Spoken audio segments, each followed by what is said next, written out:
तो आप सबका सत्संग में पधारने का बहुत बहुत स्वागत करते हैं, आशीर्वाद कहते हैं।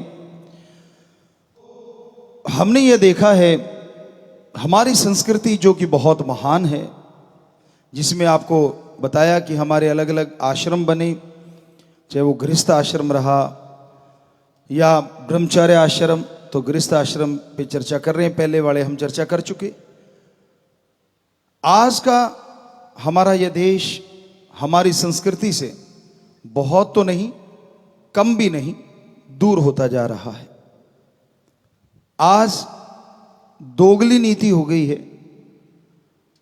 आदमी चाहते हैं हम फॉरेन कल्चर को माने, पर हमारे घर में रहने वाली बेटियां, बहनें, माँ, पत्नी वो इंडियन कल्चर को माने। अधर में लटके हुए हैं खास करके यूथ।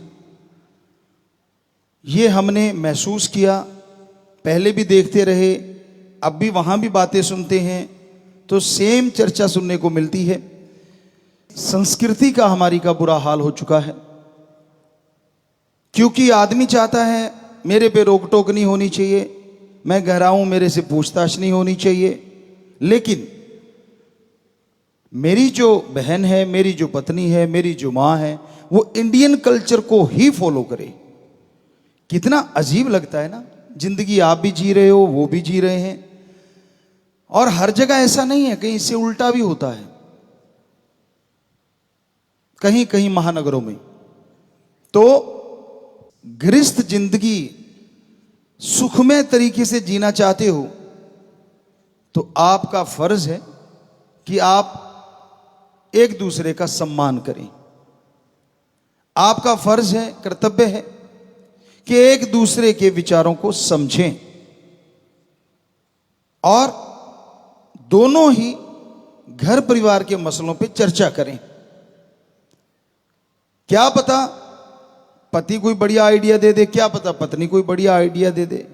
ईगो हार्ट मत कीजिए अपनी।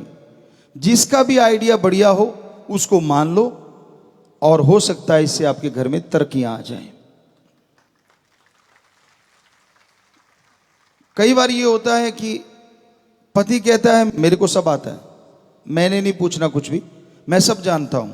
या फिर पत्नी भी ऐसी होती है, जिसकी जिसके घर में चलती है हम उसकी बात कह रहे हैं।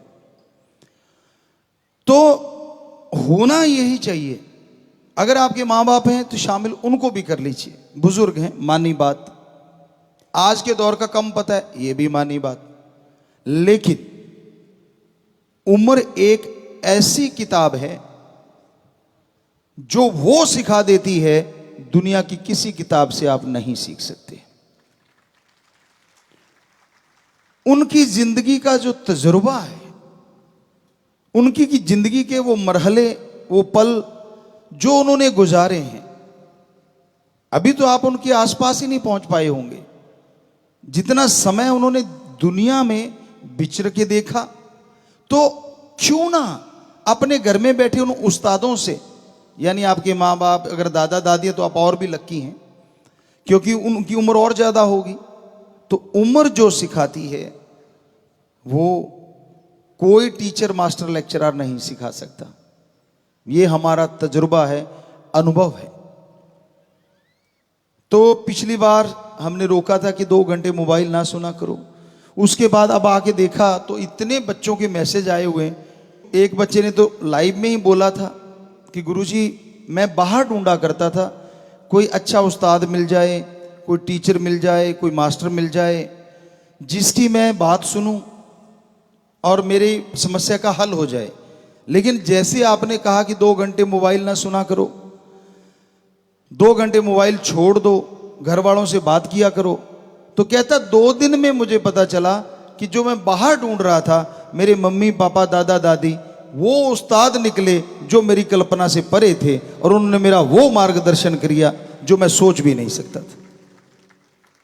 इससे हमारे वो जो परिवार थे ना, जो पहले इकट्ठे रहा करते थे, वो भी फिर से इकट्ठे हो जाएंगे। आज एकला चलो, कारण भी है उसके, कुछ नौकरी पेशा पे लग गए। अब पति लग गया तो पत्नी वहां जाएगी, पत्नी लग गई तो पति चला जाता है। सो परिवार बहुत ही बिखर गए हैं। दूसरा, स्वार्थ ने प्यार की जगह ले ली है। अगर मम्मी पापा की अच्छी पेंशन आती है, अच्छी आमदन देने वाले हैं, तो प्यारे से लगते हैं। आपकी आमदन में अगर वो हिस्सा खा रहे हैं तो न्यारे से लगते हैं। फिर लगता है कि इनको थोड़ा अलग कर दें तो अच्छा है। हाँ, अगर वो कुछ कमा रहे हैं, दे रहे हैं, तो फिर लगता है कि नहीं यार, हाँ, मम्मी पापा है। तो आज समय ऐसा आ गया। आपको एक बात सुनाया करते हैं कि एक परिवार, बुजुर्ग थे, अकेले रह गए, पत्नी गुजर गई, अब 3 बच्चे थे। उसने क्या किया, अपनी जमीन जायदाद जो कुछ भी उसके पास था अपने बच्चों के नाम करवा दिया। यह सच्ची घटना है। और पहले तो परिवार के बच्चे प्यार करते रहे, लेकिन जैसे ही ऐसा हुआ तो उन्होंने पापा को धकेलना शुरू कर दिया। बड़ा कहता जी देखो मेरा कारोबार है, मेरे बच्चे ज्यादा हैं, पापा मेरे से उतनी सेवा नहीं हो पाएगी, आप मंझले के पास जाओ। मंझले ने कुछ दिन रखा, फिर छोटे के पास जाओ। यूं करते करते एक दिन उनको घर से ही निकालने की नौबत आ गई। तो थोड़ी सी पुराने समय की बात है, तो वो अटैची की जगह थोड़ा लोहे के ट्रंक से हुआ करते थे, ट्रंक बोला करते थे उनको। वो बेचारे ने कपड़े डाले उसमें, और उसके गुरु थे कि मैं चलो अपने गुरु से मिलने जाता हूं, वहीं रह लूंगा, आश्रम में सेवा कर लूंगा। तो वो ट्रंक लेके चल पड़े। रास्ते में कहीं गुरु जी मिल गए। कहने लगे हाँ भाई भक्ति जी कहाँ चले? कहता जी मैं तो आपके पास ही आ रहा था। कहते कोई बात नहीं, उसकी जरूरत नहीं, हम आ गए। बोल क्या हो गया, कैसे हुआ? उसने सारी बात बताई। कहते भाई हम तो आपको कहा करते कि जमीन जायदाद अपने नाम रखो जब तक जिंदा हो, इसी को सलाम है, लेकिन चलो आप नहीं मानी तो हम आपको एक तरीका बता देते हैं। उन्होंने तरीका बता दिया, उसको कुछ दे दिया कि अब तू वापस जा और वापस जाके ऐसे ऐसे करना। एक दिन गुजर चुका था, दूसरे दिन वो वहां पहुंच गया अपने घर के वापस। तो परिवार वाले, लगभग सुबह सुबह का समय था, सारे घरों में ही थे। तो उसने पास पास घर थे, सेंटर से में खड़े होके वो ट्रंक बजा दिया जोर जोर से। तो बच्चे बाहर आए, भाग के देखते हैं क्या है, आवाजें आ रही हैं। देखा तो दादा खड़ा है। उन्होंने जाके अपने पापा मम्मी को बताया कि पता नहीं दादाजी खड़े हैं, ट्रंक बजा रहे हैं, पर उसमें आवाजें आ रही हैं। तो सारे बाहर आए, कहते हाँ पापा क्या है? कहने लगा भाई कुछ नहीं है, मैं तो आपको वैसे सूचित करने आया था, मैं तो जा रहा हूं, ऐसे ऐसे मुझे रास्ते में कोई मिला और वो निकल गए। जब मैंने देखा तो वहां सोने के टुकड़े पड़े हुए थे, गिन्नियां वगैरह या जो भी पड़ा हुआ था, तो मैं उठा लाया। काफी सारे हैं, ये ट्रंक में मैंने रख रखे हैं, ये देखो। उसने बजाए तो वो टन टन टन टन नेचुरली बजे। अब देखिए कैसे रंग बदलते हैं बेटे जिन्होंने घर से निकाला था। बड़ा कहता पापा कमाल करते हो, पहला बेटा मैं, मेरे घर में आओ। पहले झगड़ा ये था हमने नहीं रखना, अब झगड़ा ये पड़ गया मैंने रखना, मैंने रखना, मैंने रखना। तो वो कहता लड़ो मत यार, वही हूं जिसको निकाला था। कहते पापा वो गलती होगी, सॉरी सॉरी, वो हमारे से गलत हो गया, लेकिन अब आप हमारे घरों में आ जाइए। कहते यार बारी बांध लो जैसे पहले बांधी थी। कहते नहीं नहीं बारी को क्या है, मैं बड़ा हूं, मेरे पास ही रहो। कहता नहीं नहीं तेरी गृहस्थी बहुत बड़ी है ना, तूने कहा था। कहता जी वो बोला तो है कि गलती हो गई। तो महीने की ज्यों त्यों करके उन्होंने टर्न रख ली। महीना वो रखे, महीना वो रखे, महीना वो रखे। अब महीने में बुजुर्ग की सेवा ऐसी हो जैसे कोई बटेऊ की होती है। घर में दामाद आ जाता है ना, ताजा ताजा, बाद में बासा सा हो जाता है। ताजा ताजा दामाद आता है तो बड़ी सेवा होती है, सारे आके पूछते हैं, बैठते को नया नया सा लगता है। तो उस तरह से बुजुर्ग की सेवा होनी शुरू हो गई। तो बुजुर्ग का तो रंग लाल होने लग गया, बड़ा खुश। लेकिन गुरु ने कहा था ये ट्रंक ताला लगा के सिराने रखना, इसकी चाबी। कहता जी फिक्र ना करो, नाड़े से बांध रखी है। कहते नहाने जाए तो भी कहता जी फिक्र ना करो, साथ ही लेके जाऊंगा। अब वो ट्रंक को सिराना लगा रखा और वो सो जाया करे, वो आया करें देखने कमरे में भी ट्रंक कहाँ है। ट्रंक तो वो बापू के कहते सिर के नीचे है। कहते यार बड़ा खड़ूस है।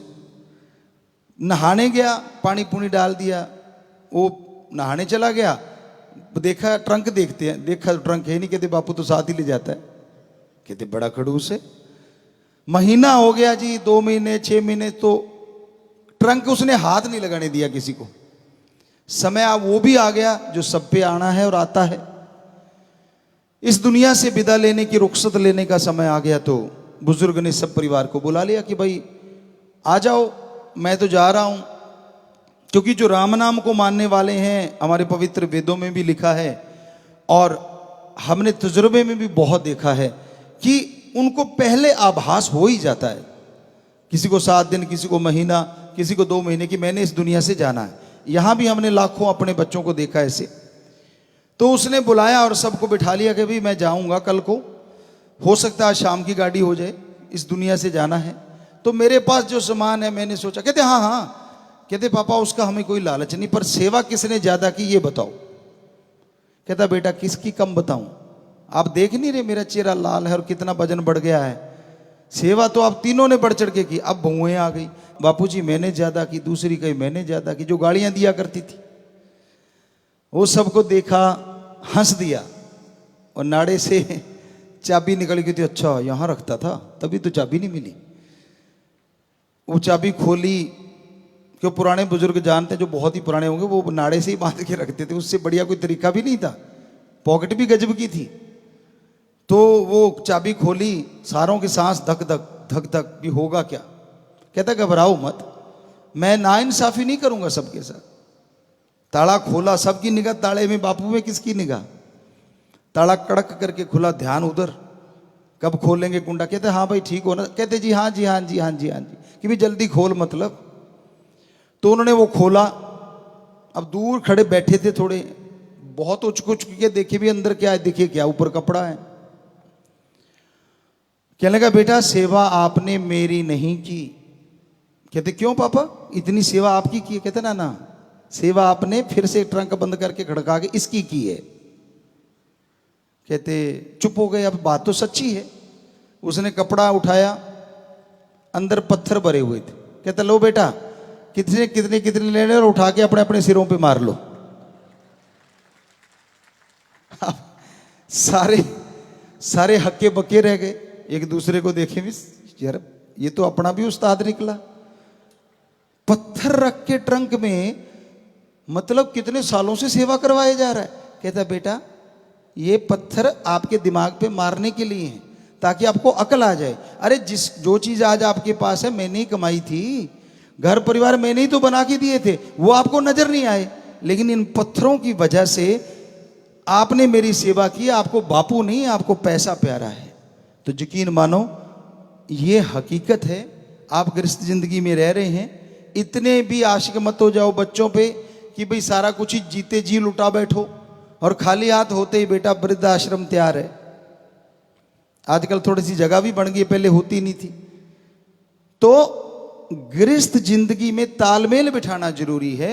बुजुर्गों को चाहिए, जब आपकी उम्र गृहस्थ जिंदगी से आगे वाली संन्यास आश्रम वाली हो जाती है, तो आप संन्यास क्यों नहीं लेते। बच्चे कमाने लग गए, खेती बाड़ी संभालने लग गए, सारा कुछ उन्होंने कारोबार संभाल लिया, फिर भी टांग अड़ाओगे। नहीं नहीं, ऐसे नहीं, ऐसे कर।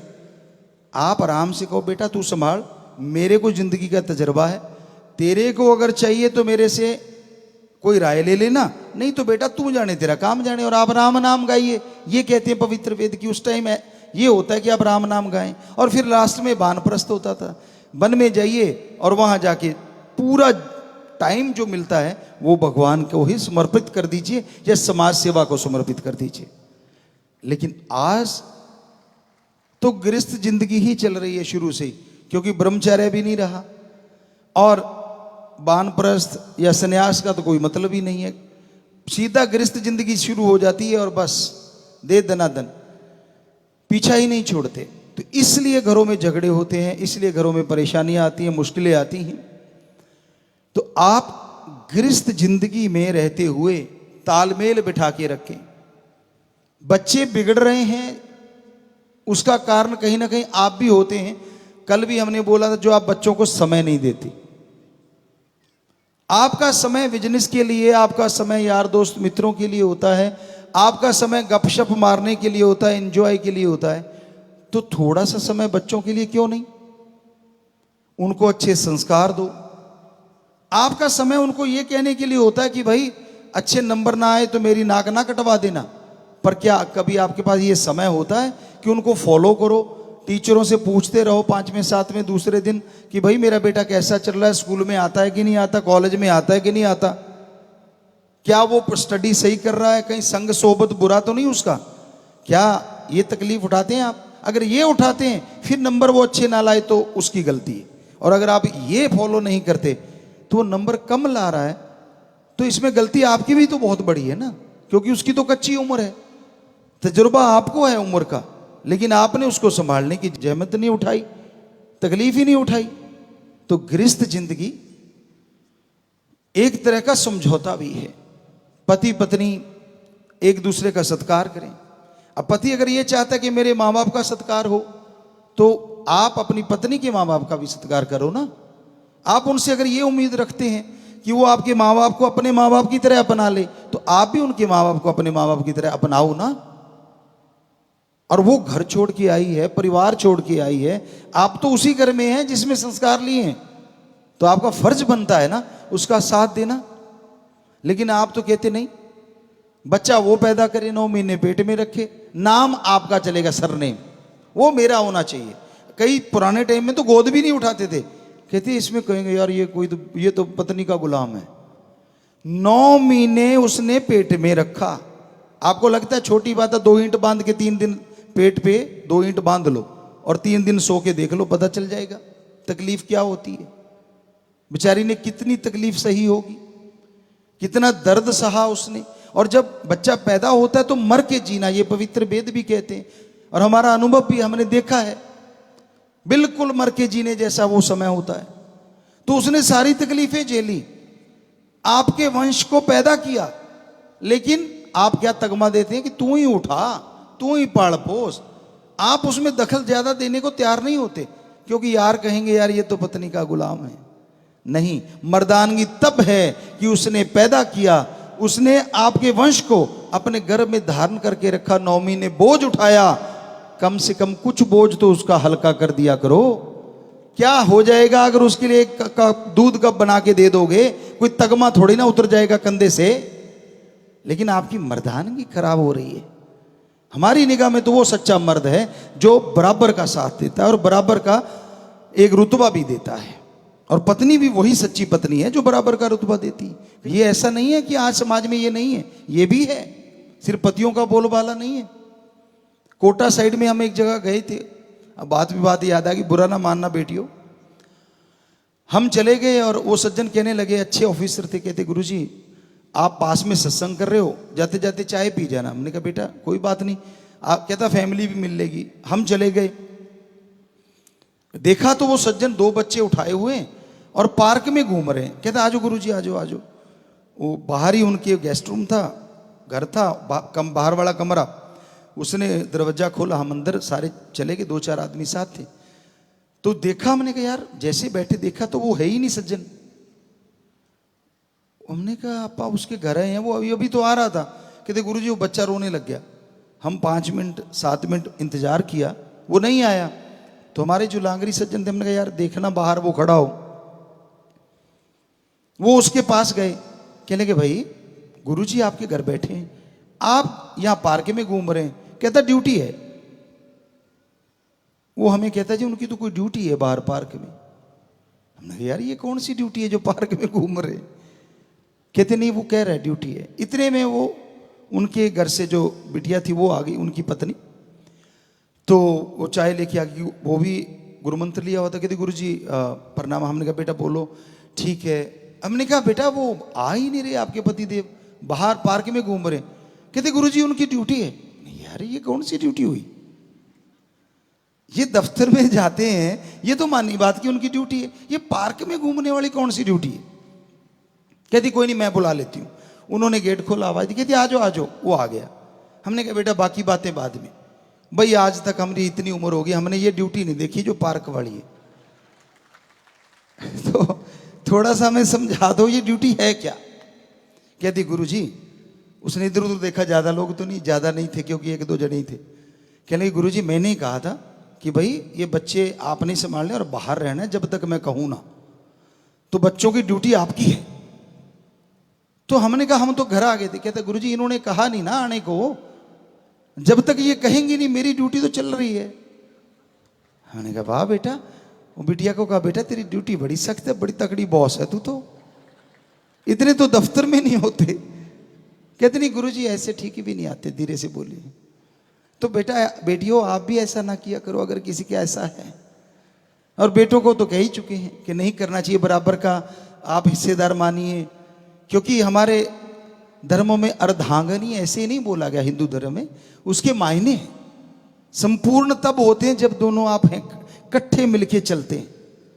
यकीन मानिए वो अगर स्वर्ग से बढ़िया होता है जब दोनों एक दूसरे का सम्मान करते हैं, दोनों एक दूसरे की इज्जत करते हैं। उस घर में स्वर्ग से बढ़ के नजारे होते हैं।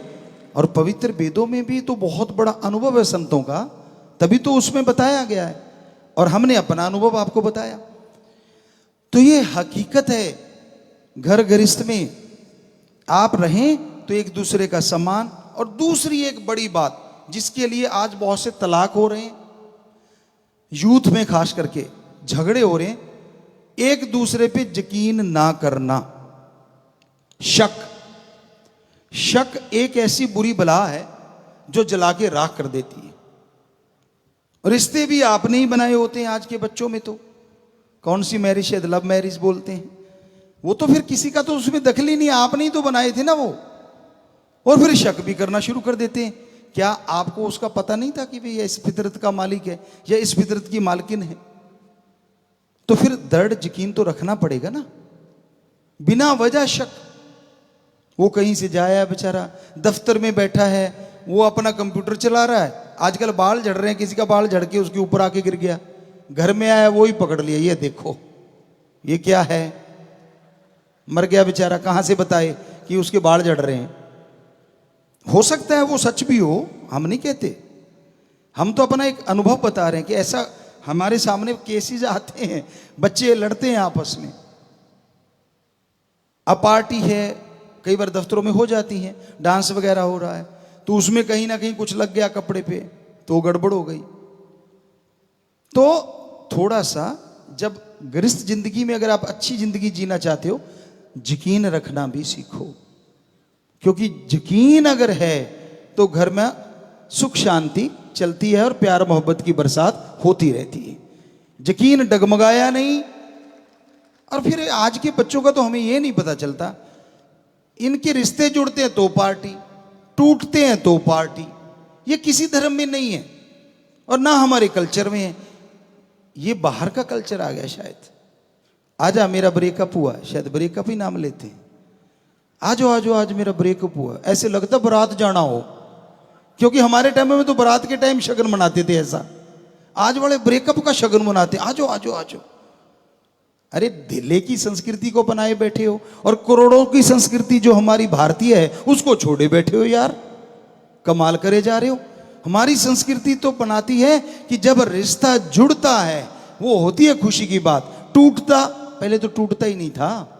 हमें यहां तक याद आता है, बाकी हो सकता है कि हिंदू धर्म में तो तलाक की कोई जगह ही नहीं है, यहां तक हमने पढ़ा। हो सकता है कोई चैप्टर छूट गया हो सकता है कहीं ऐसा लिखा हो, पर हमें लिखा मिला नहीं। तो हमारे तो ये था ही नहीं। क्यों? क्योंकि हमारे तो एक दूसरे पे यकीन करना अर्धांगनी है आपकी, तो मतलब बराबर की हकदार हैं आप एक दूसरे के लिए। सम्मान कीजिए एक दूसरे की भावनाओं का, सत्कार कीजिए, वहीं सुख होता है।